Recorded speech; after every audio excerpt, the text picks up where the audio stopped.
my green screen is like picking it up a little bit as green, and so I'm disappearing into my background a little. Your amorphous form. Wait, do you watch My Hero Academia? Wait, Hockey, I'm gonna start interviewing you on this podcast. Welcome to Lore Unlocked, the podcast where Twitch streamers spill the tea, share the chaos, and occasionally we remember to hydrate. We're diving deep into the origin stories behind your favorite creators, from their first rage quit to their most iconic moments. Whether you're a fellow streamer or a lurker in chat, grab your headphones and settle on in. It's time to unlock the lore, and yes, there will be side quests. Hello!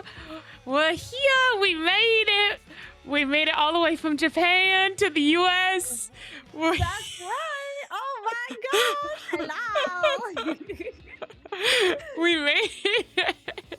We did it! Oh my god, my voice cracked. Great start. Great start.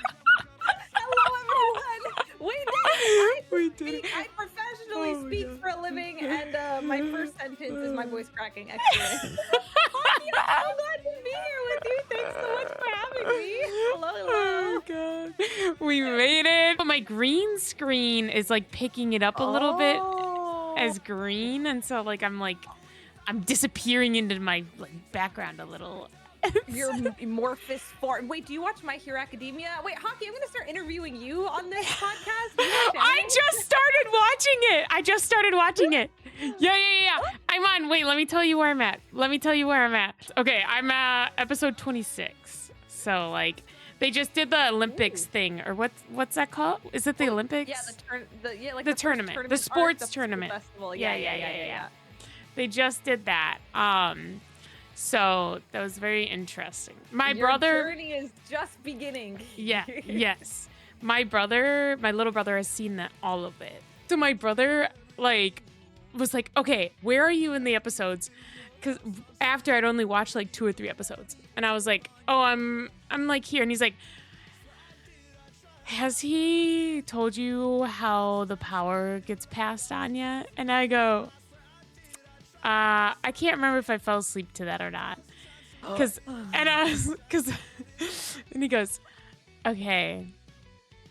All I'm gonna say is it's a really weird thing to say to a teenage boy from an adult. Oh no. And I'm like, oh no, what does that mean? And then I hear it and I go, oh, that is so weird. Don't think too hard. Don't think too That's hard about it. It's a crazy. great show. I swear. There's a lot of anime where sometimes you just have to don't think too hard. Just don't think too hard and it's fine. I know, but it's just kind of dang. But anyways. Yeah. All right, Steph, if you want to do an introduction for those in chat who don't know who you are. Oh my goodness. Well, thanks so much for having me. Hello, everyone. My name is Steph. I know Hockey from the Twitch Women's Guild. I'm a Twitch ambassador. This is my 10-year streaming anniversary. So I've been on this platform a long heckin' time, doing all sorts of things, from being a mentor in the Twitch Women's Guild to putting on different events. I've also done a lot of work in the games industry, and so Hockey and I have gotten to do cool projects together on that front. I do a whole bunch of stuff. I like cool projects, and so whenever I get to be a part of something, I'm like, yeah, let's do it. Let's make stuff happen. And my streams are all about just creating a kind corner of the internet where we can let everyone be passionate about the things they're passionate about, which, as you've seen from this intro we talked about, anime is definitely one of my special interests, and I love making people feel that they can talk about the things that they love, because, not everybody has a cool support system. So that's always really important to me, that we can have a cool space to talk about things we love. So I will embrace all the ADHD energy that we have today, because you know what? We should be proud of who we are, and if you're not hurting anybody, we should just get to talk about what we want. So I'm excited to be here and answer all your questions, or tangent, or honestly, wherever the wind takes us, I'm ready to go. Water bottle is actually the same color as your shirt and is also getting green screened. I have that same water bottle. Really? I Yeah. love it. It's my favorite one. I've been using it ever since TwitchCon. It's the best. I won that one, fun fact, because I was dressed as a grandma and I power washed so quickly at a Verizon booth. I got second place, and technically second place wasn't supposed to get anything, but Verizon found my grandma cosplay so funny and amazing and I got the entire con floor to cheer me on and go, "Grandma, Grandma," and they loved it so much that they're like, "We don't care that you got second place. Here's all the prizes that we're giving out for the rest of the weekend. Choose one." And I was like, That's "I'll take a awesome. water What? bottle." Yeah. Yes. Because they just love me so much for like. They're like, like that was the best energy we've had The all. energy. And I was Yes. like, yeah. Grandma Jenny for the win. I think it might have that was at TwitchCon, right? Yeah. I think the first time I saw you, your cosplay was so good I didn't know it was you. Like, I think I remember you being like, "Hi, Steph," and like sometimes in the moment I'll be like, "Hi," and I'm like trying to process like who is it I'm talking to? Who is it I'm talking to? Who is it? And like I think it was like day 2 that I ended up like connecting that you were Oh in yeah. And I was like, "What? What's talking all the time?" It was No, so I good. think you remembered. I remember you telling me this because, like, I think I talked to you the next day, and you're like, "I didn't realize," or no. I think I saw you later that day, and you were like, "Oh wait." Or no, I remember this because I said hi to you while you were running around during the opening ceremony. And then I said, yes. It's always so funny when that happens because my reaction is so different when I actually click with who I'm talking to versus like, "Oh, this is a stranger I'm meeting for the first time. Be polite, be nice." And then I'm like, "Wait, that was Hockey the whole time. I can't believe it." It's like, yeah, that's right. And it's so funny because I told like Uwe about how I do the grandma cosplay and like I'm like, it's so funny, like this is why it started, and now I love doing it because of like this reason. She's like, Yeah. I'm gonna do it. Wait, she's like, is it okay if I do it? And I was like, yeah, I don't care. She's like, I'm gonna do it now. And so she did it at like a convention now, and she's like, this is so fun. And I'm like, hell yeah, let's all be grannies together. Yes. The army grows. Yeah. One day it'll just be like all the women guild, like guildies just grandmas. I think that would be awesome. Yeah, I think you should lead this event in the guild. Oh my gather god, the like just forces.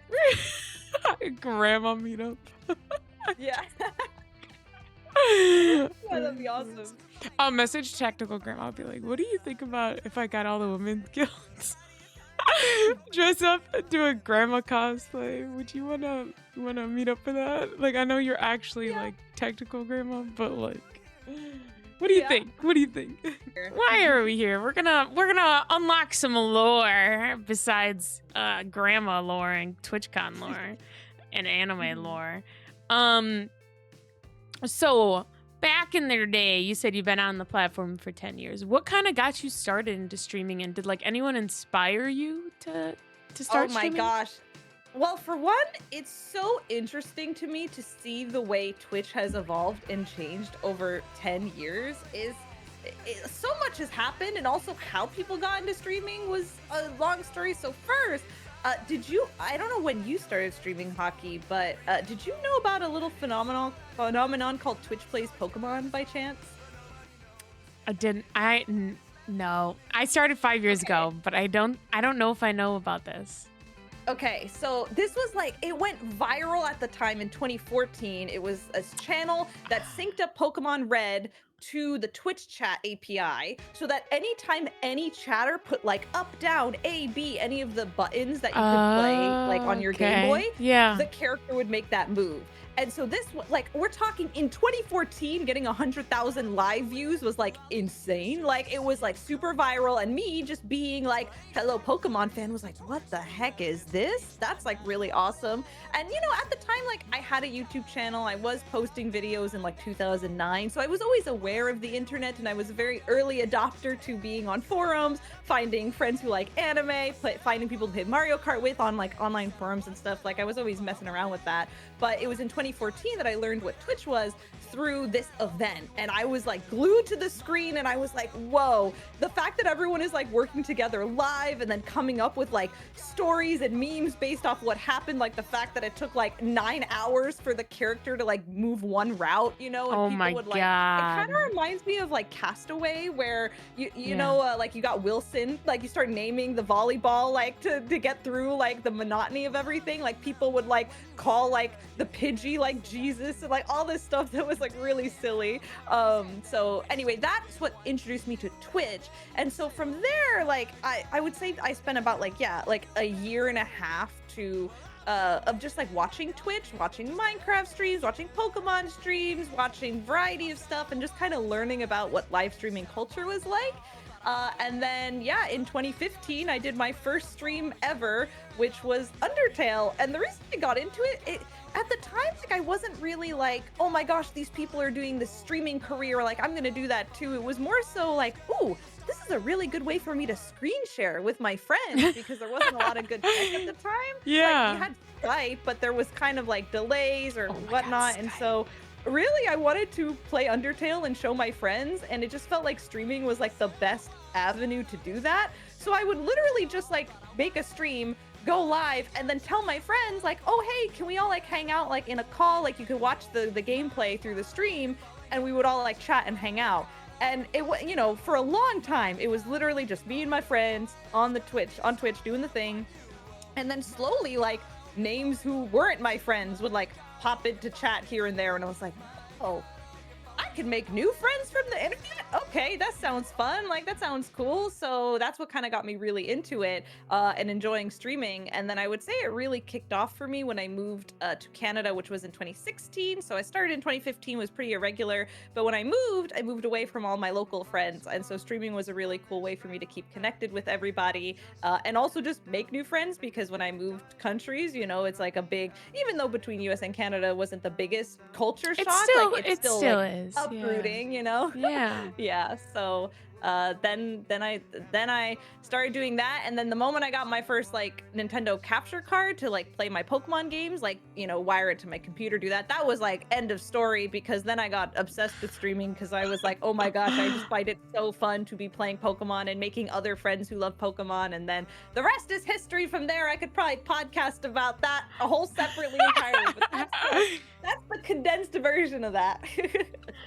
Oh my gosh, that's crazy. Yeah. I can't even, like, I'm just like, I know where I was at that point in time. So like to think about that. I did know about Twitch back in 2014, but I definitely was not.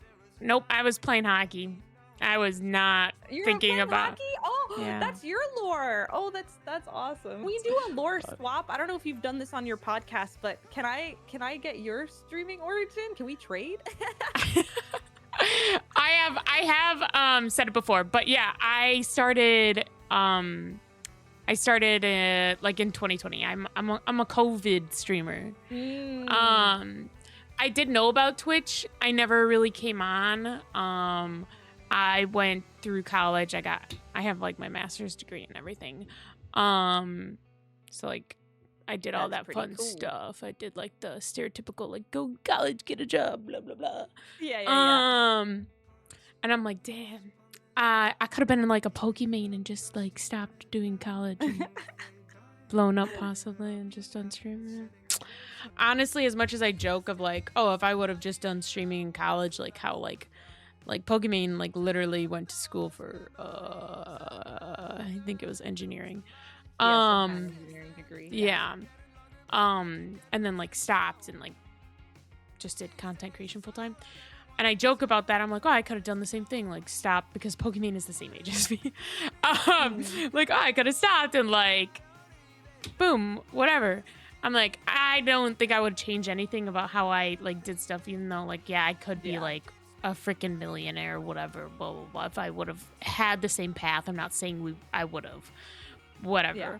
But like, I got to go study abroad. I got to go have all these experiences that I'm like, I don't think I would want to change that at the same time. It shapes you as a person. Yeah. I also think it's really cool, like, you know, so being on the platform a long time, especially with like pandemic boom and pre-pandemic boom, like prior to the pandemic, the amount of people who were so negative to me about streaming and like my setup, and like I was always a bit of a homebody, despite like I'm a very like extroverted homebody, but you know, when I was like in university and streaming and people were like, you're going to not study for your midterms to play video games in your room sounds like you're slacking. Like people weren't taking me very seriously with like, no, like, you know, I'm like doing something that like I really care about in terms of like making this space for people and being consistent about it. And like when it turned really serious in my head and people were so like, this streaming thing is gonna go nowhere and you shouldn't do it, and like people are really negative. But the moment the pandemic happened,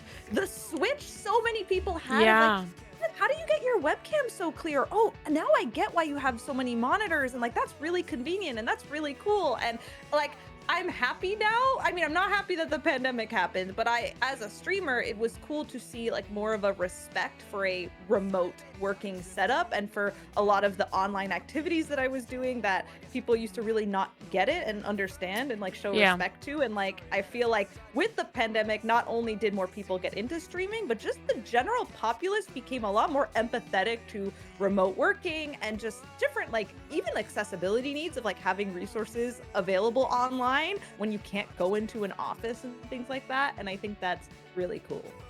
I'm very grateful for the pandemic, like as much as that sounds ridiculous. I do think overall it is helping a lot of companies learn to be more flexible on like, hey, you know, if you need to do X, Y, and Z, it's okay to like, you know, work from home or do something. Like, I think there's a lot more flexibility with that. And also, as you said, like, more people are there's more remote opportunities. More people are realizing you can work from home. So when you first started kind of streaming, you started talking about it a little bit. You were doing kind of did Undertale, which is actually on my list to do. It's a classic. It's classic, yeah. And then also some Pokemon. Is that still kind of what you're doing now? Or do you differ a little bit from what you're streaming now? Yeah, I mean, it's interesting. I think I have different eras. I think throughout the years, I have different eras of what I've been interested in. I would say Pokemon has always been a focal point and kind of what has really like tied me to my sense of what niche I'm in. But also, again, I just like talking about it. It's really easy to have a niche if that's like your favorite thing to do and play and experience. And so Pokemon has always been a focal point, but I've always dabbled in a bit of variety. And even I think part of why I like Pokemon so much is there's so much you can do within the games of Pokemon. So I would say in my early days, I was primarily a Pokemon Shiny Hunter, and then I would play other Nintendo games that would come out. Then I had a Nuzlocking era. For anyone who doesn't know that term, it's basically doing challenge run-throughs of playing the Pokemon games with specific rule sets. I did that for a little while. I got really into competitive Pokemon, doing VGC, which is the competitive format for Pokemon. So I feel like even within my Pokemon, then I got into Pokemon Unite, and then the spin-off games. Like I depending on where you place a dart in the different types of years, I could probably get really granular to, I was doing this specific thing, or when Pokemon Let's Go Pikachu and Eevee came out, I wasn't that into it, so I had like a Mario Maker arc, and I was playing Mario Maker and Super Smash Bros. Ultimate and some other things. But Nintendo has always been like a cool through line that I've always had. And I've added some surprises, like playing Persona 5 was like a really fun variety game that I did, big JRPG. But yeah, I would say some of the core has always remained consistent, but exactly what content is always shifting and changing around. Yeah. I feel like that's how I feel like most of us are. We're like, we have a core that we stick to. Like horror's always been my core, I feel like. Mm-hmm. But we always have a little bit of that shifting. Because otherwise I think you can get burned out if you don't like make changes to just, I guess, to like feel like who you are. Like, I think change is really scary to talk about, but even if you do the same thing and don't change like your content, like you as a person are changing, like whether you like it or not. Like, and I think accepting that is good, and I'm definitely in that process too. And I mean, I think just Twitch is changing, like the internet is changing, and like that's been like one of my like end of year reflections, because at the time we're recording this, we're getting towards the end of the year, and so I've been very reflective. And I think one thing that I like to remind myself to think about is like, even if you're doing the exact same things, having a check-in with yourself is good, because you might realize like, oh, at the beginning of the year or even last year, like I loved doing content this way, or I loved doing this because I care about this thing. And that might switch in the balance. Maybe you have other priorities and maybe different things you want to focus on. And I think when you can find a way to like intermesh those two, it helps prevent burnout, as opposed to like, you know, throwing something at a wall like 10 million times and like, you know, getting stuck. Or maybe you don't realize that the impact from the wall hurts until like the 25th time, and then you're like, maybe it's time to stop throwing the same thing at the wall, you know? So I think finding that balance is always good. And I think it's good that you change. Yeah. I hope everyone It can changes. be scary. Like, one of the weird, interesting things that I've gone through is like, I learned early on from streaming to like embrace who you are and like learn to love yourself. And like the weird thing that I don't think gets talked about a lot is like, I liked my content 5 years ago. So it can be weird to go back and be like, I'm not the same person I was back then, but I liked who I was back then. Like, it's almost like being parasocial with your old self. And it's like a really weird thing to experience, because there are viewers who only know you from like your content 5 years ago. Like, I'll still have someone be like, Steph, I saw you on this series you did 5 years ago. And it's so weird to be like, they know me for someone like I'm not really that person anymore. Like, I still am kind of, but kind of not. You know what I mean? Yeah. And like, I think learning to untangle that, like, different is okay, even if you liked who you were before and you were proud of the content you made before. Like, it's such a weird thing to navigate, because I feel like content creation gives you the mental battles on both sides. There's like a lot of like insecurity around like data and metrics and things that you don't want to let define you in that way, that can make you feel not so great. And then there's also the like having to, like, from a creation point of view, like constantly look at like who you were all the time at every point and like hyper analyze yourself, which I think can be something you also have to, like, if you're starting to get that way, like take a step back, relax. But yeah, I find that kind of just interesting, that I guess those are some like unique content creation struggles that you can go with, or like as you're on your journey. And even me, like 10 years into this, I'm like, I gotta remember to like not think too hard, but also thinking hard about your content is how you get good ideas. So it's like, find a good balance with that, you know? Oh yeah. One of the like tips that I recently heard, which kind of blew my mind a little, but I'm like, it's so true, is like actually stop consuming content. Yeah. Because your brain, when you consume content, is getting like enough creative juices that like you're not creating enough to, like, I don't know if I'm explaining this well, but I like, get what you're saying. yeah, you won't create as much, because like the creativity, you're consuming it rather than like you won't as much make it. Yeah. Because you're consuming it, I guess. And I was like, it made so much sense to me, because when I disconnected on vacation, like all of a sudden all these ideas were just like flowing out of my brain. Yeah. And I was like, oh my God, this is so true. Yeah. So I've been very mindful of how much I've been on like on Instagram or TikTok since being back, which has been very minimal. Twitter and like Blue Sky, I'm never on anyways, so like that one's not as and like Discord, I am trying to figure out the best way to be mindful on that one, because I really enjoy not having notifications on my phone, but it's also extremely detrimental to me, like, because I forget to check that thing otherwise, and I'm like, curating notifications is the best. I let all craziness break loose, but then I only get pings for very specific settings, which helps me keep the balance. I know, but I'm really bad at that. Like, I do curate them, but like, I don't know. If I get a ping, then I'll go back into Discord. I get the ping, and then I go down a rabbit hole. I don't know. I gotta get better at that one. But we'll see. I don't know. Maybe I'll curate my pings even more.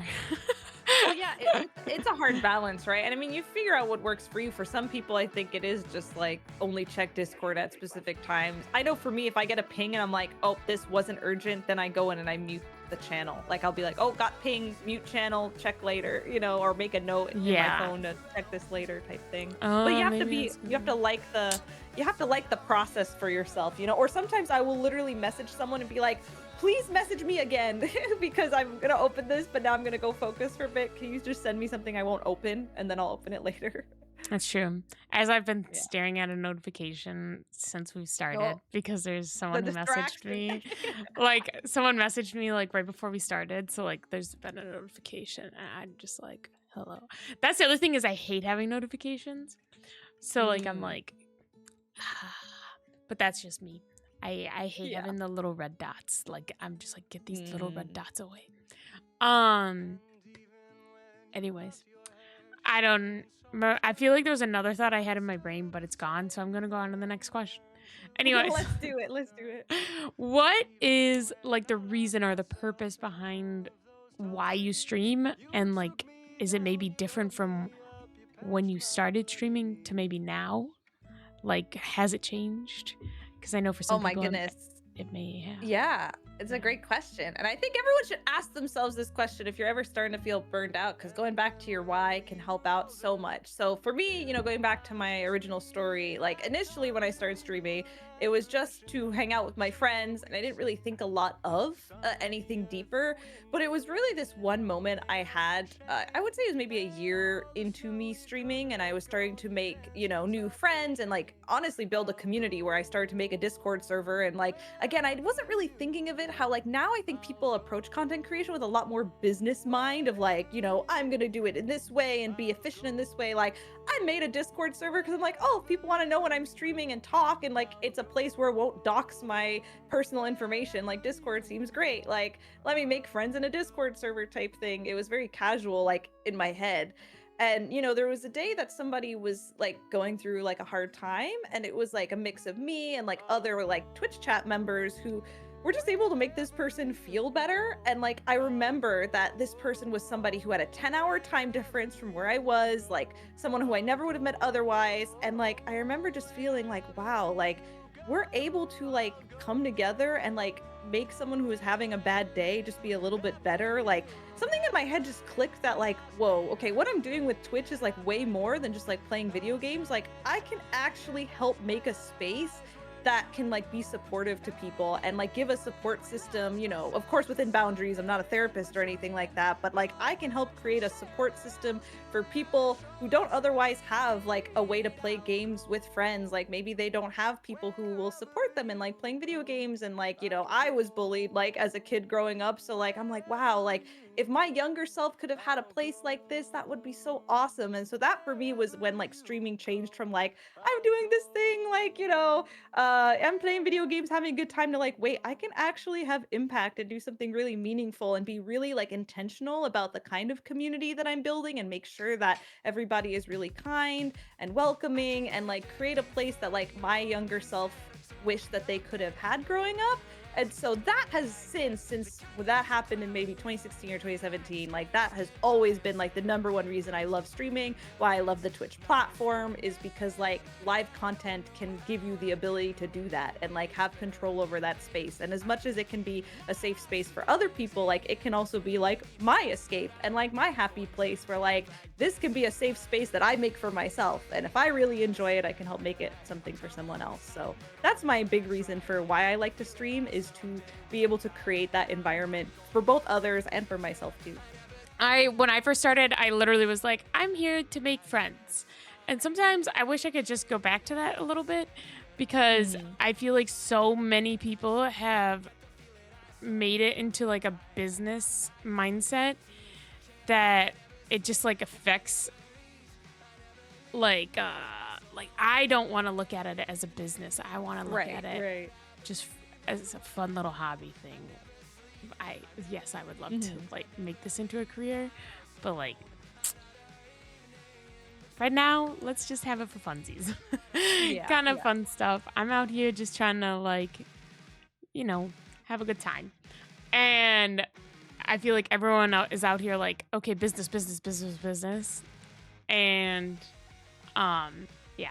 So I definitely get the fun part, but being able to create a space like you're saying I definitely like think that's something I found that I like I thoroughly enjoy, because I also was bullied crazy growing up, Yeah. and that It was not sucks. fun. No, it's not fun. Yeah, it sucks. So being able to provide a space, like literally same mind track of like, hey, if this is where someone can go, that'd be pretty dope. Because that's where I Yeah. turned to when I was like in high school. I didn't go to Twitch. I don't think Twitch was like really popular when I was growing up, but I went to probably not the place to go as a girl, but I played COD online. Oh no. And Oh no. yeah. I'm so sorry. Listen, I got thick skin from it, but Yeah. but I made really good friends from it that like I still talk to like to this day sometimes. I don't talk to them like all the time, but every once in a while. Interesting. Do you feel you got, well, I actually love hearing this because a lot of times, like, especially, you know, if you are femme identifying, you know, a lot of games specifically like COD end up, you know, moving a lot of folks away, especially because of like harassment and other things. But did you feel like overall you had a like more positive experience than the negative experiences? Was it because of the people you met, or are you like, it was kind of so I met these people and then we did other things, but like, how was your COD experience? Like, oh you know. no. People were horrible on COD. But I also grew up playing hockey with all boys. Like I work in a male dominated field. Like I'm just used to being like surrounded by jerks, I guess. So like I'm just used to, unfortunately, the like misogyny and all that and whatnot. So I think I just even ironically, or maybe not ironically, or unfortunately, whatever, some of the guys on my hockey team like would play COD, and so I would like get their usernames and like we would play COD. But some of their one of them I had a crush on when I was in high school, whatever. We were middle school at this time. Yeah. And I was like, oh, this guy's really cute, like blah blah blah. But then he ended up being an asshole. So then I was like, you're not cute, because if you're an asshole, you're not cute. Yeah. Fun fact. I have some fun fact later on, and that turns the story around, and I think it's funny. Okay. But so at this point, when I have like a little crush on him, whatever, we add each other on Xbox and we play COD together. But he has one of his friends from school join us, and this friend is like a complete asshole to me. Like he's like being nice because we're on a team together, but his friend's being a complete asshole. So then afterwards, I like ream my teammate, and I'm like, you know, it's not okay that you're having your like fucking friend treat me like this, like da da da da. Like I text him afterwards. I'm like, this is not fucking okay. Like, yeah, that was fucked up. Blah blah blah. And then his like friend like said something afterwards. Blah blah whatever. And I'm like, okay, so basically this guy has no balls. Good to know. Whatever. I only played one season with this dude because it was like he actually was in a different city and season blah, of blah, blah. COD, not season of hockey, right? Yeah, season of hockey. Yeah, sorry. Oh, season of hockey. Okay. Yeah. Season of hockey, sorry. Never really saw him much after that. Again, we played like in middle school. So we were like, trying to think. 12 when we played together. So like that's when you're first having your like first ever crushes, kind of, right? Next time we see each other is like 16. Puberty's happened. Yeah. Right? I have no idea where this story is going. I'm so intrigued. I've got no clue. Hockey is hot over here. Uh-huh. I see him and I go, you're a fucking dick, right? Hey. Uh-huh. I'm not interested. Also, he doesn't know how to fucking take care of his hair. and he doesn't look great. Oh, And I'm like, oh, hi, so-and-so. Like, and I'm nice to him because I'm just a nice human being. yeah. And I'm just like, hey, how's it going? Like, we're at a hockey game of, like, mutuals and stuff. And so we just see each other because he's watching, like, our mutuals. And I'm just like, oh, hey, how's life? Blah, blah, blah. He's not playing hockey anymore for God knows what reason. Yeah. And I'm just like, oh, yeah, we just played. Like, our season's been like this, da-da-da. And we catch up, whatever. I go sit with the rest of my team because we're, like, watching this, whatever. I cannot, I feel someone staring at me for, like, the rest of the game. And I keep catching him checking me out the rest of the game. Oh. And I'm like, that's right, motherfucker. That's right, motherfucker. I'm like, that's right. That's right. This is why you're not an asshole. Like, karma. Like, I thought it was funny because he was, like, so cocky as this, like, 12-year-old boy. And then he comes back as this 16-year-old. And he's just, like, stunned at how hot I am as, like, a 16-year-old. We're the same age. He's not, like, older than me or anything. For people who are, like, anyone thinking anything. But, like, yeah. So I thought it was funny. It was a good redemption moment for you Yeah. to be like, a good redemption moment of, like, I guess even having clarity of, like, knowing, you know, who you are and, like, what you need and want and what energy you don't want in your life. So I think that's really cool. Sorry, I'm ADHDing hard here. But anyways, COD-wise, yes, there were a lot of people who always told me get back in the kitchen, make a sandwich, make me a sandwich, blah, blah, blah, blah. Those happened all the time.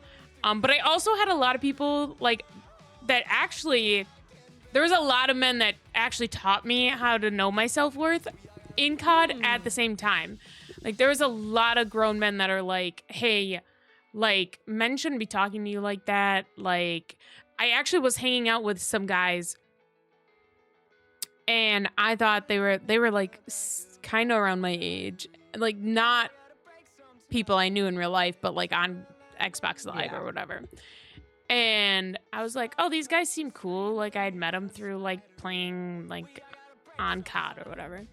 Yeah. And then in a new lobby, someone who was more mature and more of a decent person was like listening to the conversation. And he was like, this is not how men should treat you. Like, you should not be listening to these people. And this guy was right. Like, like being as old as I am now, he's like, you know, this is not how people, blah, blah, blah, blah. And like, so basically I played Search and Destroy growing up. And so if you're dead and they're on the other team and the people are alive, like you could talk to the other people while you're dead and your teammates can't hear. And so like if I was dead and my teammates were alive, they would talk to me and they'd be like, you know, these guys are trash, blah, blah, blah. So it was really funny. So I had really good experiences where like there'd be people who would be like, you know, this isn't how people should treat you. But I also would have the get back in your fucking kitchen. So yeah, it's too bad because like I just know for me personally that has always steered me away from playing any sort of Call of Duty. Like, you know, I played Valorant for a little bit and then I was like, I can't play Valorant unless it's with a pre-made squad because otherwise it's just not worth it and it like really ruins the whole experience for me. So yeah, it's, I mean, but at the same time I am happy that you found people that were good who made it worthwhile. You know, I think with the internet that's always going to be the case. There's the not so great humans and then there's the people like in both of our communities who make it worth being on the internet for, you know what I mean? So I think it's a nuanced discussion. So I'm glad you found some good in what is usually I hear COD and I'm like, oh god. Oh no. I'm very good at I feel like finding the positive in very negative situations. So I think that's probably why I don't know, okay with doing that. I don't know. But also I don't know. I just would play and sometimes I just wouldn't even talk. I would just play and not put my mic on. It was the only Yeah. game I really liked playing, and Yeah. And I don't think there's a right or wrong way, and I hope what I'm saying, I don't oh mean to no, like no, place no, a no, judgment on it or anything. I think that it's just interesting to observe experiences, and I think it's always helpful to be able to talk about them. I think it helps everybody when we can all share our experiences. So yeah. yeah. Well, and I also lived in the country, so it was like one of my few ways to socialize. And I didn't want to go on chat roulette. I'm sorry, I didn't. Yeah. I didn't need to see any more dicks. Like Ugh.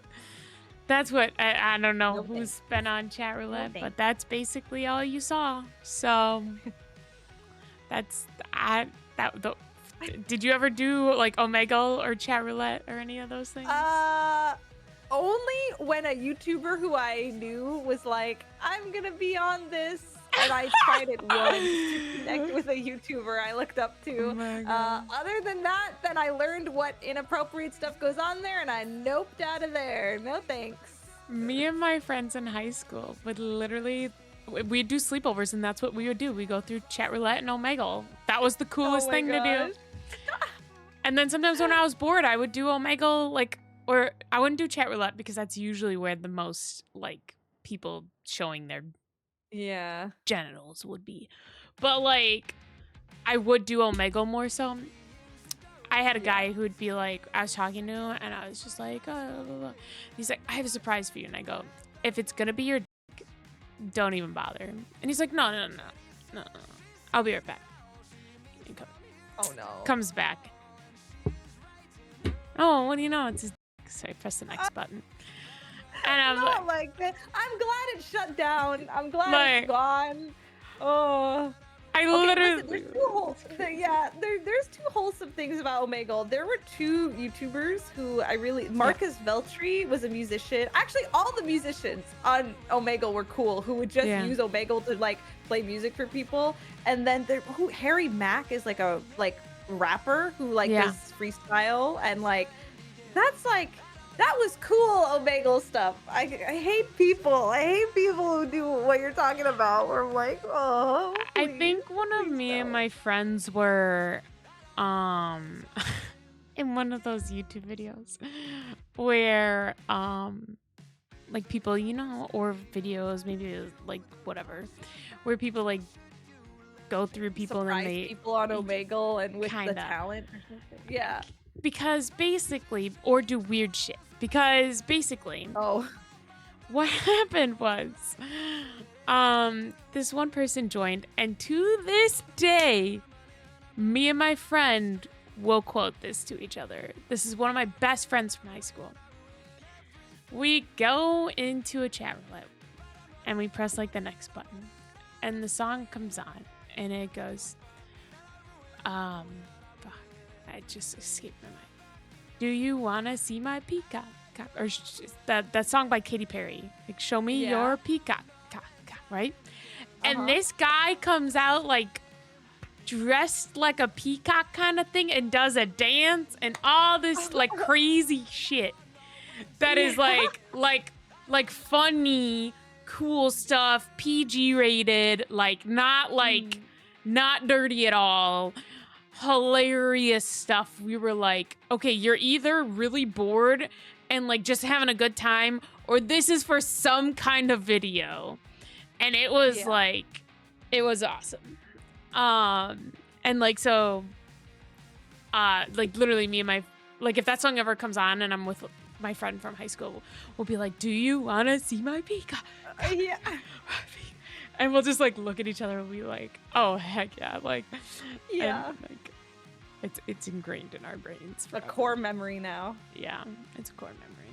But anyways, yeah, Omegle and chat roulette were crazy times. That was an era. Oh, I remember earlier you brought up Skype, Yep. and I was gonna say something about Skype, and I was just like, R.I.P. Skype. First off, secondly, Skype, like crazy to think about Skype, because like that used to be the only way if you were like overseas. That was the only way you could video call and talk to your like family overseas. I know Discord only got invented in Crazy. 2015. Like, how crazy is that? You know, I've had my Discord account since 2016. I was like a pretty early Discord user, Yeah. but yeah, the Skype, like that's the thing. When there was nothing else, I appreciated Skype. Then Skype got too corporate. And I didn't Yeah. like it as much. Cause like I remember using Skype for so many things, and I didn't necessarily hate Skype, but I didn't necessarily like Skype. Mm-hmm. And yeah, you said Skype, and I was like, oh, Skype. Yep, bringing back all the memories. We're unlocking all the lore today. I used Skype for so many things. So many UK friends I had back in the day that I used Skype with. Oh god. What has been your favorite part about streaming? Oh goodness. A lot of it is just what I said earlier, really, is I love connecting and talking to people. It's a socializing activity. It's fun. It's cozy. I mean, that's definitely my favorite part about it. Yeah. I think also one thing streaming gave me was self-confidence and the ability to public speak in a way that I couldn't before. If you watch my videos from 2009, I was very shy. In fact, I almost feel like I had inverse puberty in that my voice was lower and then got higher. And I think it's because I project myself more. And I guess when I'm louder, my voice goes up. When I'm excited more and I'm more open about being excited. Whereas, you know, like I can't even do my old voice anymore where I'm just like, I don't know, like I guess because I'm kind of shy and like talking to myself, like my, you know, like my voice was lower and like I don't know, I think it took a long time to open up and just be who I am and feel comfortable in that. And so yeah, I'm really grateful for streaming for giving me that. I feel like that's a lot of common thing that people have said. There's a lot. We'll be here all night if I talk about what streaming has taught me. Oh my god. What's like the best piece of advice you've gotten? Oh, the best piece of advice I've gotten. That's a good question.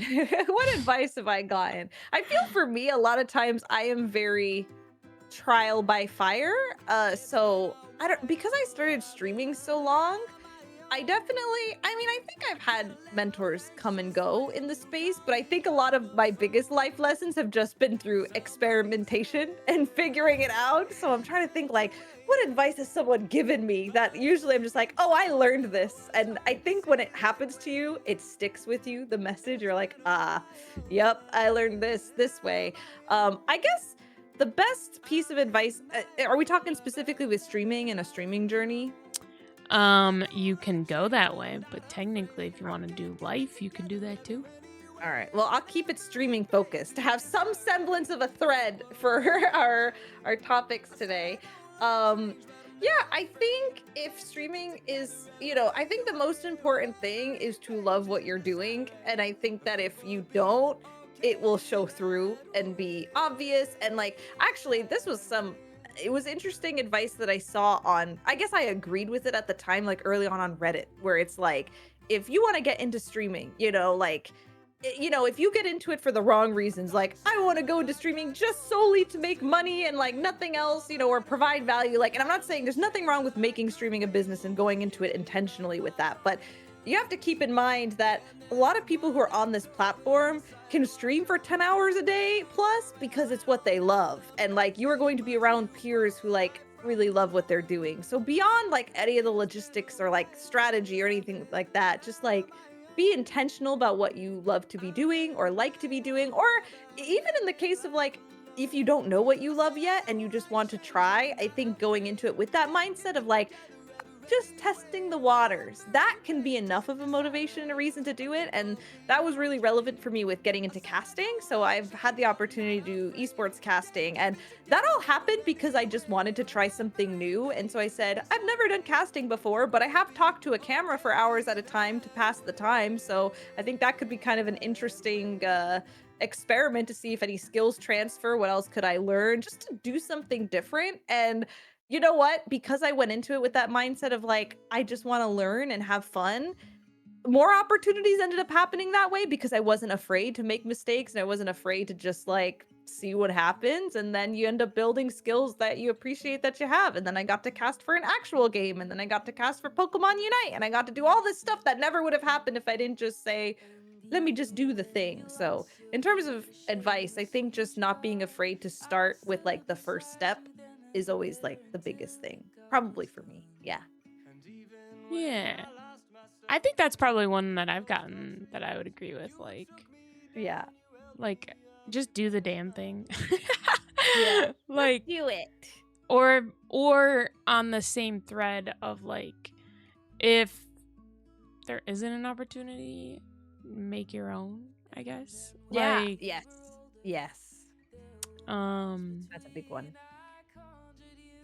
I guess like, I want to do more on that realm of like casting and whatnot. I want to do more hosting and casting stuff because that's what I like to do. So I was like, screw it. I'm gonna make my own opportunities. Oh my God, I made a podcast. There you go. Crazy. Right? And like, I know you were like half joking about like making a montage, but I think that is genuinely a really great way to show your skills and show your ability to be a host is by showing you asking the questions, showing the transitions, showing a lot of that stuff. I mean, that's how I ended up getting a lot of my gigs, was just putting together something based off what I already had. And yeah, you've got a perfect ground to start making your own portfolio. So it's pretty cool. Yeah. I was like, actually, after I said that, I was like, actually, that's kind of a good idea. Like, the amount of times I jokingly say something in these podcasts, and I go, actually, that's probably a good idea. Like, yeah, oh my you God. definitely should. It's kind of funny, but yeah. I think we kind of alluded to this a little bit already, but is there any other way you would say that streaming has changed you personally? I know you said like your public speaking, but is there any other things that you would think of that, streaming has helped or changed you? Oh my goodness. I've made lifelong friends. I definitely have some of my best friends who I've made just through the internet and through streaming, who are now people who I cherish very deeply. So yeah, I mean, I think that feeling my confidence in myself, the ability to kind of figure out what I want to do. Like I've always, a lot of what I said, I don't know if there's anything else. I end up saying everything all at once. I word vomit everything, but at least for me, I love that streaming can be a place where I can be my authentic self. And so it's been able to help teach me that, because it's kind of become that space. Like, and I think you have to lead by example. Like if I want to make a place where other people can be themselves, you have to start by being yourself, right? Like if you're not able to be yourself on broadcast, how can you let others open up? Like you always have to lead by example. So yeah. Some of those questions are really hard, because I'm sure in like, depending on context, or it's like if there's something you've learned from this game or this game, like I know I can get more specific, but that's what comes to mind when I'm like, oh, there's so many different directions it can go in, Yeah. Like I think from earlier when you were talking about liking yourself in your earlier content and stuff like that. Mm-hmm. Like when I first started, I was super, super energetic about everything. Yeah. But I also didn't really learn. When I first started like 5 years ago, I didn't really know I didn't understand how like neurodivergent I was yet. Like I didn't know that I was autistic, actually. And I didn't know how masked I was. And like now I've like really learned a lot about that for me. I also didn't know I was gay. So like that's a different thing. But from like 5 years ago to now, like it's such a different me. And so like looking back on that, I feel like what you were talking about of like, I really enjoy the content I did 5 years ago, but it's such a different me. And I would but at the same time, like I like the content I did, but also I don't think I could recreate it because I'm not the same me at the same time.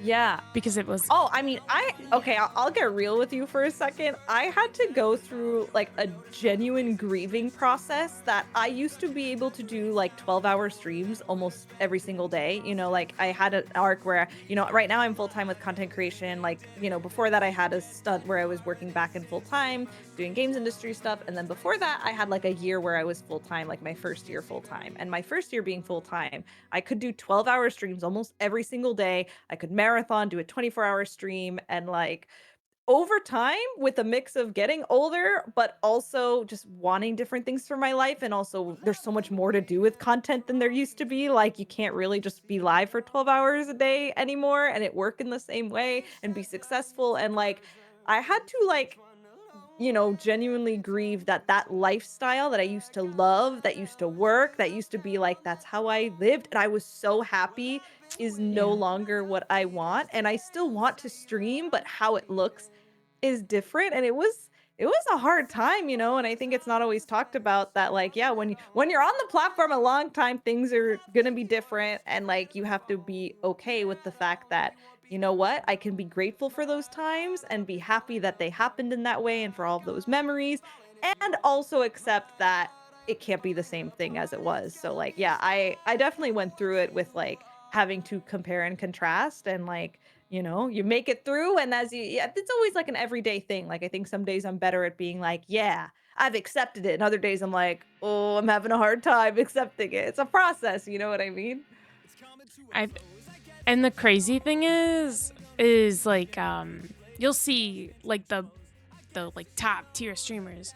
Like recently they've been really, really saying those things. Like Ludwig did like a stream, or not stream, a video where he went and made a brand new stream account thing and told no one he was doing this. Well, no one he was doing this, and he spent an entire day streaming from this account, and he took, I think, 9 hours of streaming before he could get one single viewer into his stream. Yeah.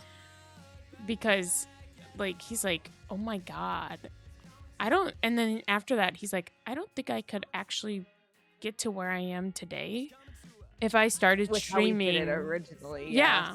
If I, Yeah. like, today. Yeah. And like even like like Pokimane has said the same thing. Like she's like, I do not envy anyone who has started streaming post COVID, because the way that you guys have to like grow and do everything compared to how like any of us did it is not the same. Yeah. And I'm just like, yeah. Thanks. Yeah. Like, and I'm not, the way I'm saying that is not me throwing shade. Like, that's just me being like, yep, it sucks. Like, Yeah. It's like, it's just a different way of being creative. And like, because I'm such a social creature, I like just chatting, just talking to people for many, many hours. But, you talked about learning to love editing, and like, that's really awesome, especially like in the new era of like content we're in, because I do edit videos, but I'm much more like, this is not the part of the process I love. I love the aftermath of like getting comments on a YouTube video, interacting with the comments, like, getting to maintain the community, grow the community. Like, that's all the stuff I love.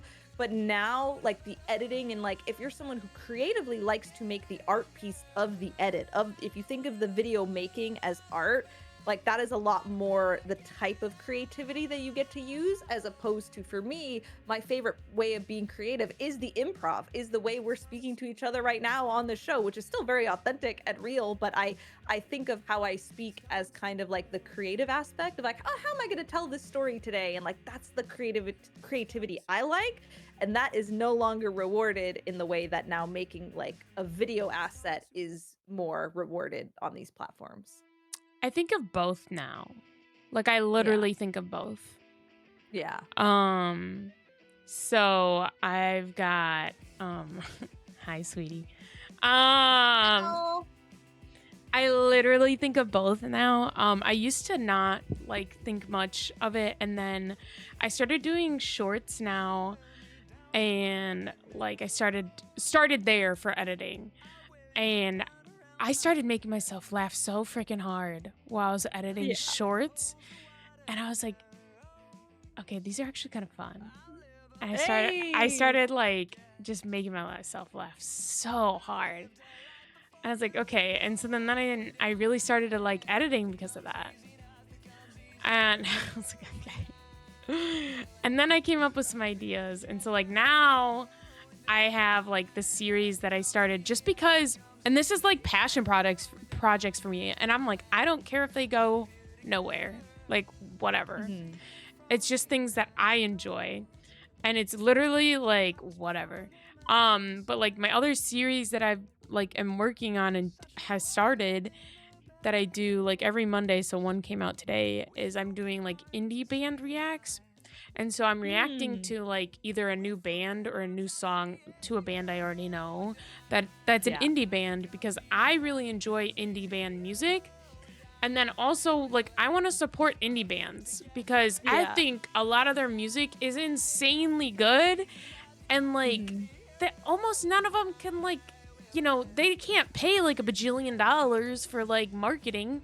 So fuck it. Right. Let's say one of my videos blows up. First off, holy shit, one of my videos blows up. That's amazing. But then like cool, like an indie band like gets some free advertisement as well. Like, or oh cool, maybe 5 people find out about this band that I already think is cool, or I react to and end up like whatever. Like, it's spreading love to a small community already. Like, I don't know. I like music, so fuck it. So like I started doing that just because I really like music. And then the other thing I started doing is just like playing more demos because I'm like, why not? Because I don't like playing demos on stream because they're always so short. So then it's like, it's nice when you can get a lot at once and do a demo day. Then it can round it out. Yeah. But yeah. Anyways, my little tangent. But that's how I ended up. That's how I ended up liking editing. Yeah, and I think that's I just so started making important. myself laugh. And I agree with what you're saying. I think there's all different ways to be creative in content creation, and I think different people navigate to the different types of it. And ultimately, the more you get to learn and the more skill sets you build in each category of creativity, then the better it always ends up being. But like I always think there's like one part that someone might like a little bit more than the other and be like, yep, that's my favorite part of doing the content thing. And it's cool that there's like 7 to 10 different things that someone could be like, yep, that's my favorite part, and they're all different. Yeah, it is always different for people, including apparently that you went and traveled to Paris with Pokemon. That was crazy. Yeah, that was, I think, one of the coolest experiences I've had in my content creation journey ever. That happened this year. I got to be one of the content creators flown out to Paris to preview Pokemon Legends ZA before it came out, and it was insane. It was so insane. We previewed it in the Eiffel Tower.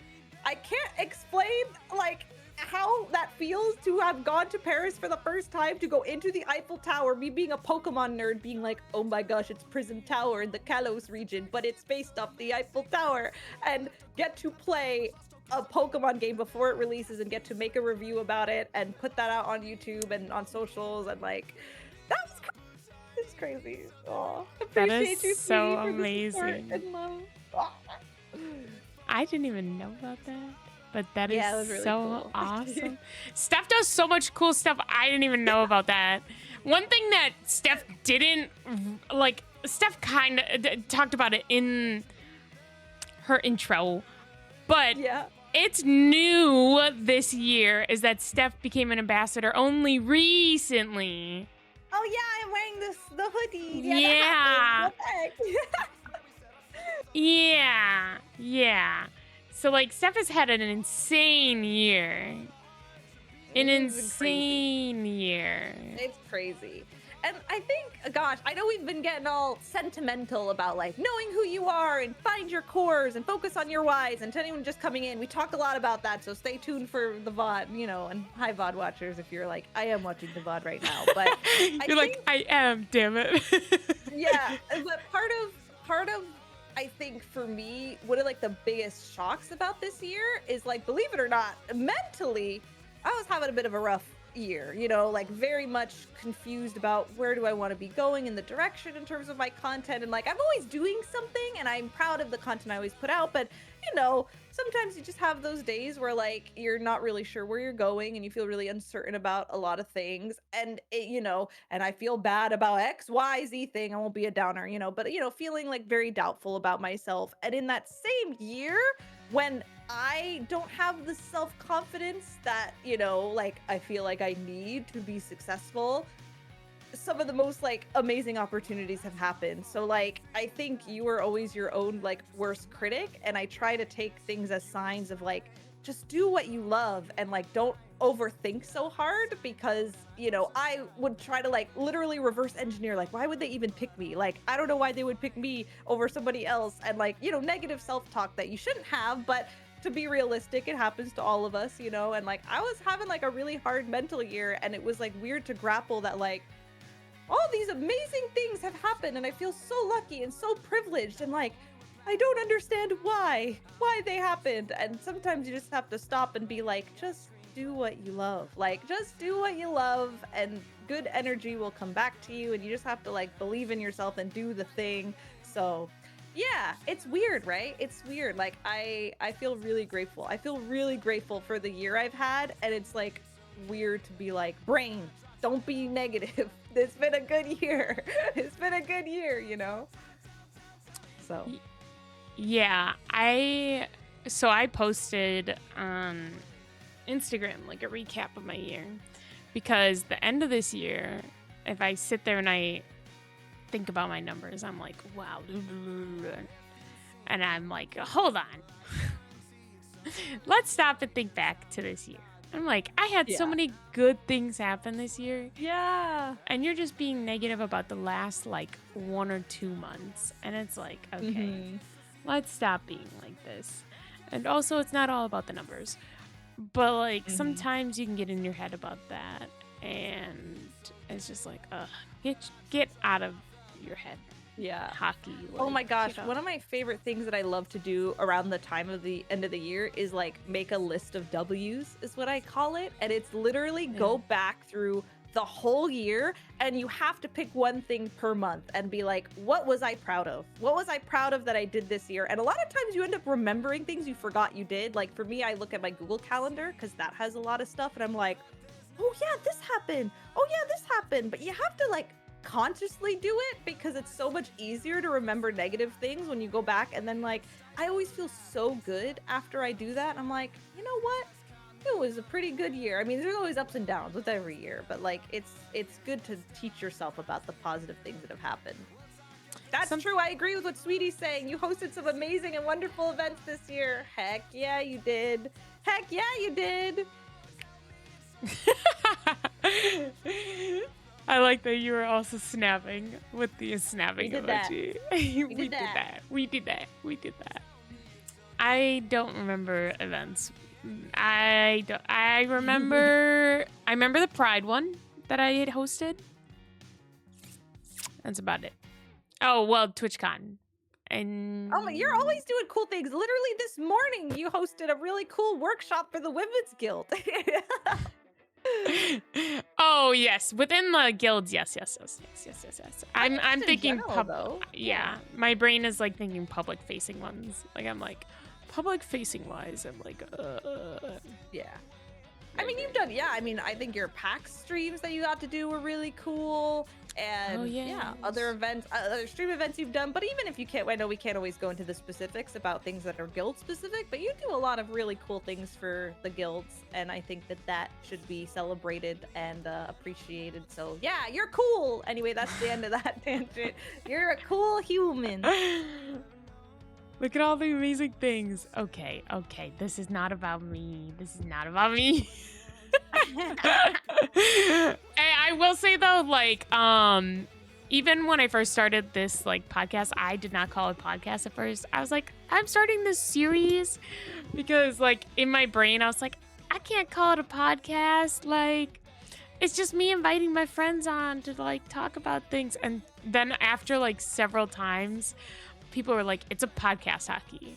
Like it's you're doing a podcast. And so like, yeah, I think like what you're talking about. Yeah. It's just like, no, you need to like be a little bit more confident in your stuff. And yeah.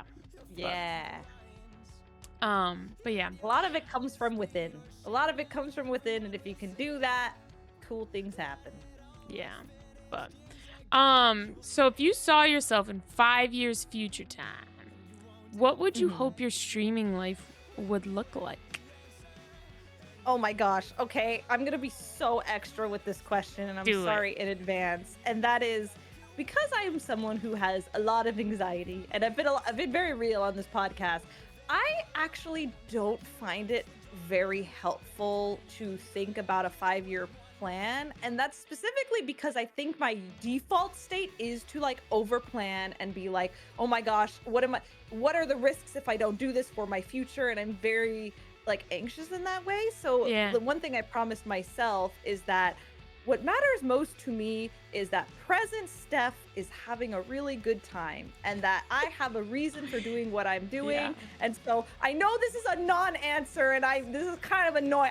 I'm irritated at myself in telling you this is my truth, but it is. So I'm going to own it that I think for me, and for some people, having that 5-year plan gives you something to look forward to and like, you know, a sense of that. But for me, I just hope that in 5 years, however I feel like on that day, I hope I'm still leading like with my heart and still like being true to however I feel in that moment. And like, I don't want to like over promise my future self a future if like that present self is like, yeah, I'm not into that. You know what I mean?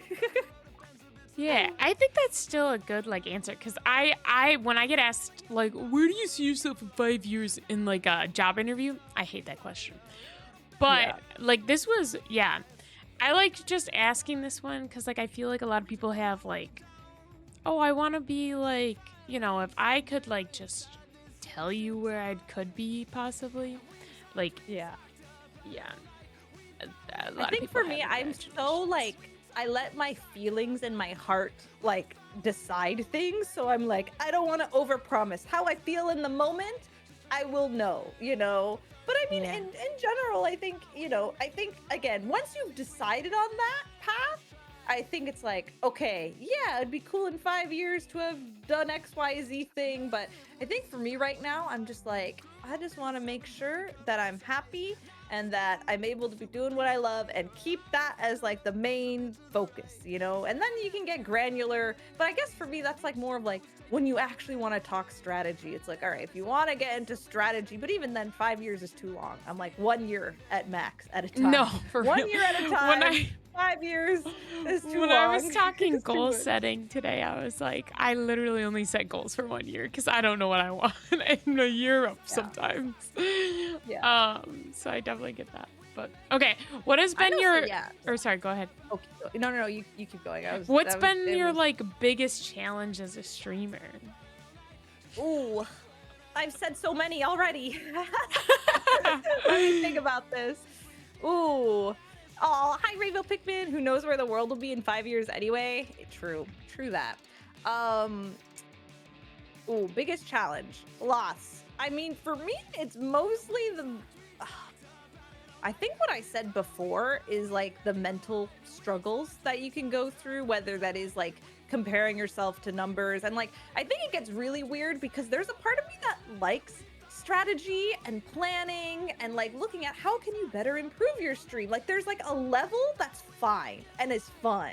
The problem is when you rabbit hole and then you lose control of like what you're looking like there's a level of VOD review, for example, that I think is genuinely helpful. And if you want to grow your craft as a streamer, looking at your VODs, taking notes about, did I enjoy my own stream? Did I find myself funny? Ooh, that was awkward. Or, you know, in my case, one thing that I learned from VOD reviewing is I would actually feel really bad sometimes after a stream being like, I was so awkward in that one moment. I didn't know what like to say and I had an awkward pause. And then I look at the VOD and I was like, that was just a normal pause. Like that did not come across as like intense and cringy as in my head. I was like, oh God, I want to delete the VOD because of this one thing that happened on stream. And then I watched it back and I was like, okay, it really wasn't that bad. Like that, nobody could tell the internal like insanity that was happening in my head in that moment. And so there's a level of like being analytical that is very good and healthy and will improve your craft. But it also means if you're looking at your stats all the time, that's when you can accidentally like assign yourself worth to like how well the stream is doing, which is bad. You don't want to do that. You want to catch yourself when you're doing that. So I think that's really hard, is like, it's not as simple. Like, for example, I know some people like turn off their viewership and don't look at their viewership while streaming, which I think is a really good strategy for some people. For me, I do look at it, but it's more so because it helps keep me like on track. Like I'm not all the time, not staring at it, like instead of talking to people. But if I'm streaming, Just I like will look occasionally to be Yeah. like, it's a general indicator of if I'm staying steady the whole time, I can believe that my content's entertaining versus if I'm noticing like huge dips and spikes, I'm like, okay, there's probably parts of this I should review because people are clicking away or there's like an ad playing or there's something like that. And so I like to have a little bit, but yeah, you got to not like think too hard after the fact about what it means. It shouldn't define you as a person. It's just take it in pieces, if that makes sense. Yeah, I have mine turned off. I can't do it. Yeah, and I think it's good. That's the thing. Like, I think if I was getting emo in the moment, being like, that I would turn it off. But like, I don't mind because I kind of just whatever the baseline is, be like, I don't care whatever it is. Just like, is it consistent or not? That's kind of how I look at it. But that can be hard if you. That's the thing. If you're thinking about all the other streams, and it's like, don't think too hard about it. For sure. Yeah. Yeah. I'm gonna jump on a question here. Yeah, but you recently you ask whatever questions you want. I'm just like, in case you're reading down all the ones I No, you can listen. You can throw me curveballs. You could throw me questions not on the pre-list. I mean, technically, I've already done that. But recently, we talked about how you became an ambassador. But what motivated you to become one? And like, what do you kind of hope to achieve with it? It's so funny. I kind of applied. Do I say on a whim? There's a little bit more meaning to that. Like, I mean, I respect so many of the ambassadors that already currently exist, and I think a lot of the ambassadors, and honestly, every ambassador has done something so inspiring and cool, with their content and with their stories, and just getting to meet ambassadors. I've always felt like inspired of like, yeah, you're a cool person. So I applied mostly because I wanted to also give back in that Twitch has always been my home. I think Twitch is my home. I think Twitch is going to stay my home for a long time. We gushed earlier in this podcast all the reasons why I love streaming and my whys and whatnot. And so for me, I was like, oh, if as a Twitch ambassador, I can do more to help work directly with Twitch and also help to continue to inspire others, in similar ways that I already like to do, on my stream and also in the communities I'm a part of. Like, if I can just do more of that and help to like be an example and be a resource for others, like that sounds pretty cool to me. So really what I want to do with being a Twitch ambassador is one, to help Twitch when Twitch needs, to hear from streamers and to kind of have like a direct line of like how to improve the platform, and a lot of behind the scenes discussions, being a part of that, advocating for what streamers need and want, and the perspectives that would be helpful from all the experiences I've had. That's definitely number one in terms of achieving that. And I know a lot of that is back facing, and because of NDAs, you can't always go into like specifics, but like if Twitch releases a feature that sucks, I want to be able to like give constructive feedback and be like, hey, there's a lot of negative sentiment and here is why. And with Twitch being such a big company, I think having different groups of folks to be able to give perspective is really good on that. So I think that's one thing. But yeah, I also think especially at events, like one thing as an ambassador is I want anyone to feel that like if they don't know anybody in a room, to be like, I want to go and talk to Steph, and like I want people to know like I am so down, whether it's your first day streaming or whether you've been doing it a while. Like I want you can come up and ask me anything and talk to me. And so especially having a presence at events is something that I think I can do a lot with. It's just wanting to help make people feel comfortable. And I've been to a lot of streaming events, so I love being a person where I can be like, hey, if you don't know one in a room, please don't be shy to like come and say hi and like be like, I don't know what to be doing, and I'll be like, allow me to show you everybody who's in this room, or let's go up and meet new people together, stuff like that. Yeah, I definitely will say like I think the first time I met you like in person was at Level Up Expo, because I don't think we had actually met in person yet. And so I was like a little nervous. I was like, I don't know how Steph is in person, because like we hadn't met in person. And I was like, okay. Yeah. Okay, how? You never know. You're like, okay. And then I was like, 2 seconds. I was like, we're good. I was like, oh, okay. We're so good. I was like, oh, okay, we're good. Because you just, like, you never know when you meet people in person. Like, you're like, okay, how are they actually? You know what I mean? Like you're like, oh, is this person really good at faking it online, or Steph made me feel very I'm honored to pass your vibe check. yeah. It's always, you never, like, especially being like on the spectrum, like I have a very good vibe sense on people. Yeah. And it's crazy because there will be a lot of people that people will be like, this person's great, and I'll be like, oh, okay, and I'll meet them and I'll be like, yeah, they're great. Oh no. Yeah. And my vibe's like, they're not great. And then it'll be like 2-3 months down the road, and everyone will be like, yeah, so they weren't great. And I go, yeah, I knew it, but I knew I couldn't say anything, because if I say anything, you guys would say I was crazy, because I've had that happen every single time that I try to say something. So I just don't say anything anymore. But It can be tough. I was so excited to meet you, Hockey, in person. Aw. I think I know where the sense of jadedness comes from, because it is unfortunately true. Yeah. I think I try so hard to protect, and it burns me often, but I try to I always try to lead with okay, I'm gonna assume benefit of the doubt always. Oh, and same. Yeah. Then when I get burned, I get burned. But I know for me, I go into the interaction of oh, this is a guildie. Oh my gosh, we can be guildies IRL, and I get very excited. So yeah, I was really excited when we got to meet in person, and it makes me very happy that I'm glad you could feel the good energy, because it's genuinely how I felt. And same with meeting Sweetie and other members of the guild. I was like, Yes. we all get to meet in person. So yeah, I think it could be very overwhelming at events, which is why I think it is important to me. I feel really happy to hear that it was comfortable to me, because that is something that really matters to me, is making people feel comfortable, especially at an event that can be crazy and chaotic and a lot. I feel like Level Up is pretty chill, but yeah, TwitchCon, yeah, definitely that's a lot. Yeah, for sure. Yeah. Especially, I mean, I haven't been in the partner lounge by any means, but it sounds like it's overwhelming from what Sweetie says. So there's a lot that goes on. I've heard the partner lounge is not that great. I've heard, so I've been told I'm not missing out. So yeah, that's what people tell me. It's a lot of people in a small room. What I've mostly have heard is that the partner party is crazy, and I'm not missing out. So yeah, that's the one I've really heard. But anyways, yeah, no, I feel like everyone I've talked to always says that you're very warm and welcoming.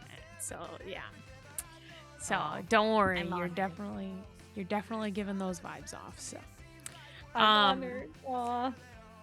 Is there something that you do outside of content creation that you would like to share? Like a hobby or anything? My hobbies. Let me think. Yes. Anime. No. Oh, yes. Watching lots of anime, which is why it's in my name. We can become instant friends if you watch anime. That's true. I on the plane ride back from Japan, I finished Solo Leveling, which I procrastinated watching. So yeah, I've seen that one. Yay! It's so good. I want more. Yeah, I know. Oh my gosh, don't get me started on finding I try to read things officially, so it drives me nuts when there's not a good way to officially read scans of stuff. It drives me nuts. But okay, my fun fact I like to give everyone is I used to be a figure skater for 15 years, so that was something I did from when I was 5, well, even longer than that probably, but from when I was 5 years old till the end of high school, long time, I was skating pretty consistently. I mean, never Olympic level, but I would, do exhibitions and be able to jump and spin and all that stuff. So used to do that. I am no longer in shape for that, but I did get a pair of skates again 3 years ago to try just for exercise to kind of get back into it. And so that's one of my fun facts outside of content creation stuff.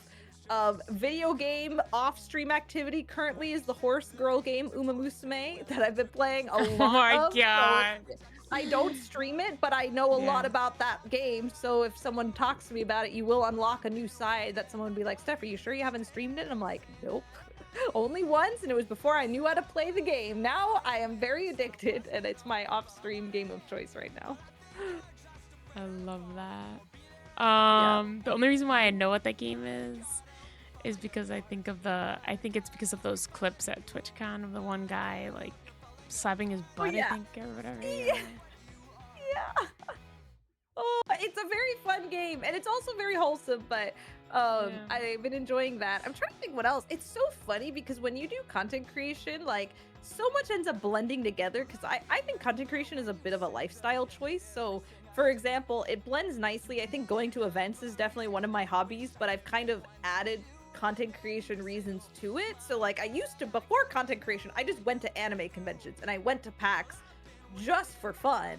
Now I've gotten to, just over these 10 years, I've gotten to exhibit at conventions. I've gotten to speak on panels. I've gotten to just go as a media and try new games and meet brands. And I've done the whole full realm of what can you do at a convention, like cosplay contests, like all that stuff. Like I've done so many different things. And so that was always kind of a hobby, but now I've kind of like intertwined it with content creation because it keeps it fun for me. So going to events is definitely a big one. Traveling, that's another thing that I've kind of created content reasons to be able to continue traveling more. So, because that kind of helps justify costs of travel, especially in this year. So whenever I can work with a brand or I have like a work reason to go somewhere, that helps make it a little bit more feasible. So it's kind of those lifestyle choices to kind of make it work.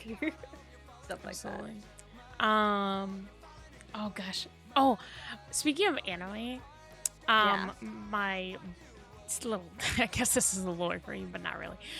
For Christmas, my brother got me a purse, and it's One Piece, like the ship One Piece purse. So it's the Sunny from One Piece, and it is like a nice quality thing. And I was like, he's like, well, yeah, so this last year you went to all these conventions for like your streaming stuff, and they're all like, there's anime there, so I got you like an anime purse. And I was like, do you watch One Piece? Oh my Is God. that on the I've list? seen it all. Yeah. Okay. So then that makes it a great gift. Not like, listen, because I am StephOfAnime and my family knows that anime is in my name, I have gotten like random, like the most random like anime gifts where like, here you go, I saw it was anime. And I'm like, I did watch this show. I have no connection to it, but I'll take it. Thank you. No, that was like the first anime I watched. So because he started watching that one all the time in the house, and so then like when I would like be home for a weekend or something, like I'd see episodes. Then I started watching One Piece, and then so he knew, he'd always be like, okay, where are you at? And so then I'd be like, okay, this is where I'm at. And he's like, oh, okay, you're good. So like, you know, and then this year I finished, like, I'm done with Wano, which is like where they're done at least for a full arc. Nice. They're like slowly working through the next arc, and I'm just like, I don't want to keep watching and then you're still like coming out with episodes for an arc.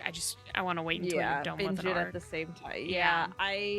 I used to watch One Piece back on TV when it would play. Whoa. And so I watched like the first 150 episodes and then kind of fell off for a lot. Because, you know, I watch a lot of anime, which means that unfortunately I have to spend 8 months watching only One Piece or get to watch like 50 different shows. So unfortunately, I do want to read One Piece at some point before the ending hits, but I'm like, I can't commit. I didn't keep up when I should have kept up, and now it's like a very daunting task for me. But I mean, I know a lot of the One Piece characters. I kind of know what ends up happening because I can't really not get spoiled to stuff. And I actually don't mind getting some spoilers because I still like to watch the episodes when they happen. So yeah, but One Piece is the one that I'm like, okay, I love lots of anime, but One Piece I'm not caught up at all. My brother's reading it right now, and he's like the books are a lot easier to get through because it's like it's book faster. is like a lot less episodes, or is a lot of episodes, I mean, in one book, I guess, or whatever. Yeah. But yeah, so that's why he got he got me the purse because he's like, I think this would be good for you, like for those conventions and stuff. And then I like right before Christmas, I was like, yeah, I probably won't go to as many conventions this year just because like I need to save more money. And he heard me say that and he goes, motherfucker. I'm like, once I opened it, I was like, oh my God, this is so cool. And he was like, yeah, I heard you're not going to go to as many though. You said that. And I was like, I still have 2 planned for the year. So there are still 2 that I will take this to. And he's like, oh, okay, good. I was like, so don't worry, it will still be used. Aw. Because he thought, Sweetie in chat said, I got my son the whole crew in Funko Pop form. I love that. my I love God. that so much. That's so cute. That's amazing. Yeah. That's amazing. But yeah, so but it did take me almost a year to get through all of One Piece. But that's because I took a long break because I got stuck around like Well, I've got the data from my cousin who recently took the trek of like cousin works full-time 9-to-5 job and watches about 5 episodes a day. You know, nothing like crazy binging, but around 5 episodes a day, and it took 8 months. So if you're not like no-lifing One Piece, it takes like about a year to catch up, you know, no give or one take how many talked to episodes. me. Okay. Yeah. Because if I wouldn't have taken my break, I would have been done probably in like 5 months. The break is necessary though. That's okay. That's okay. Oh, I took the break because I couldn't fucking get past the stupid, boring part that's in like the 500, 600 range. There's like a part where it's really stupidly boring. And All the filler? It was just all filler art? Yeah. And my brother's like, this is where a lot of people will stop watching. Fall off. Yeah. And so he's like, here, I'll help you get through. And so he sat in the living room while I was cooking, like for us for one day, because he was like at my house for something. And he goes, I'll watch the episode and I'll tell you when you need to come in because there's lore. I'm like, okay. So I'm like cooking. He goes, all right, I need you to come in. There's lore. Yeah. Okay. And that's how I got through the freaking boring. Oh my gosh. But There's gotta be, One Piece is so huge. This is what I love Reddit for, or things like people who will be like, yep, you can skip this. You know, There's, skip these episodes, skip this, and then just watch the good arcs. There's something called, there's like a website that does that, but it literally takes One Piece and like cuts out all the things so you can watch One Piece without the filler. Like, That's awesome. literally. And so then it cuts One Piece down for you significantly. Yeah. And my brother told me about it. I just don't remember what it's called. So you could probably I'm very Google it and find excited. it. They're doing a reboot at some point soon. Like they've announced it's in production, but they're basically doing the Dragon Ball Z Kai. For those who know Dragon Ball Z, and then there was Dragon Ball Z Kai, which was basically a reboot of Dragon Ball Z without the fillers, so it's faster paced. And I think that One Piece getting the new treatment of new animation and less fillers is going to keep that franchise alive for a long time to come, I think.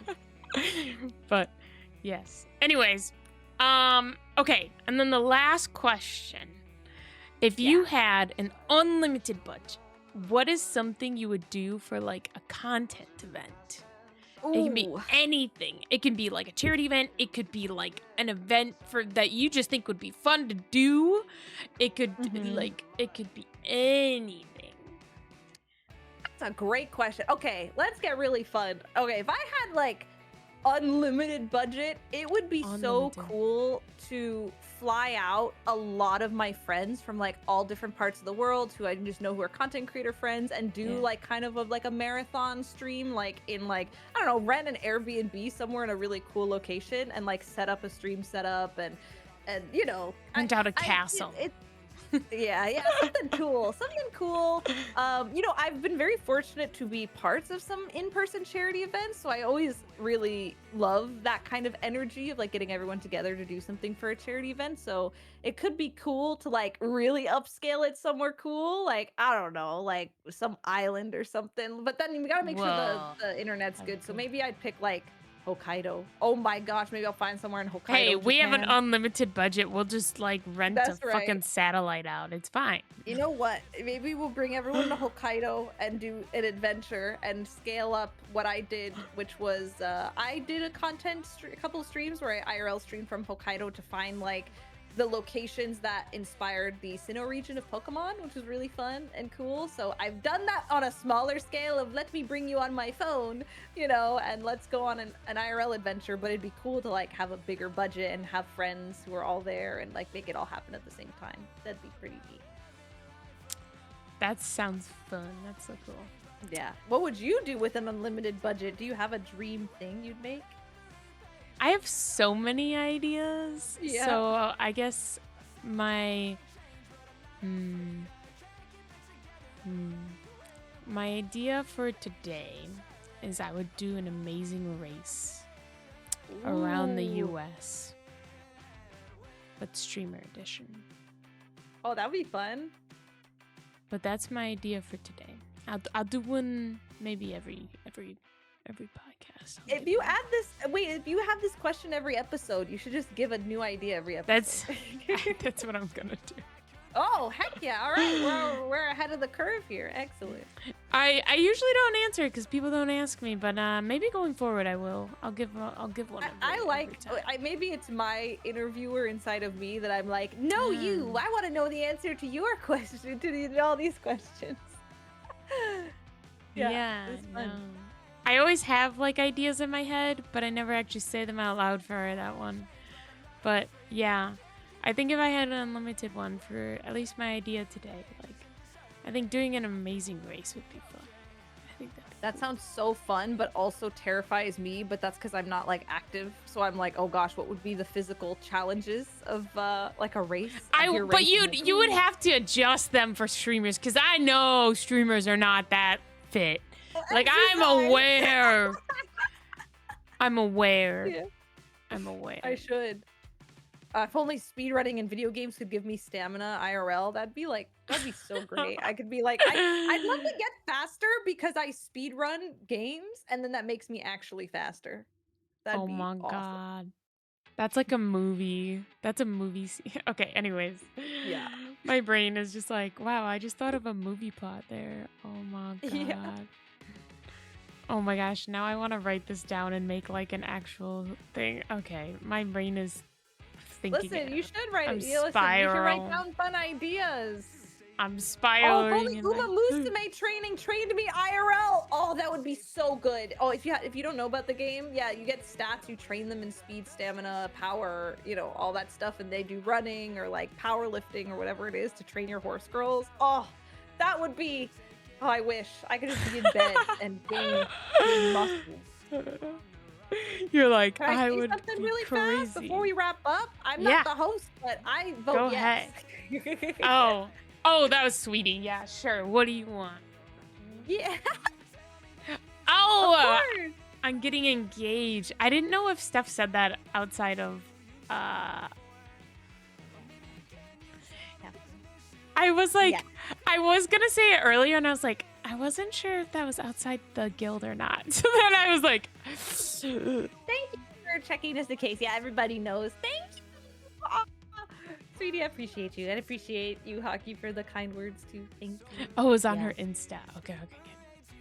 Yeah. I was like, I'm not sure, so I'm not gonna say anything. That was my brain. I was like, I'm not Let sure. me just tell you, I guess, quick story time that like Yeah. so much happened to me in the span of 2 weeks because I got engaged the same week that I got to announce the Twitch ambassador thing was happening, and then there was TwitchCon. So like it was so funny that some people heard about Twitch ambassador, but then other people only heard about the engagement, and vice versa. So so much love at TwitchCon this year. People be like, Steph, congrats, but I wouldn't know because some people would be like, congrats on getting engaged or congrats on ambassadors. Like this is so much attention. Oh my god, too many things have like happened in the 1 week that Congrats were on like big everything. life moments that I'm like, oh, that's very nice, but this is so much attention. I don't know what to do.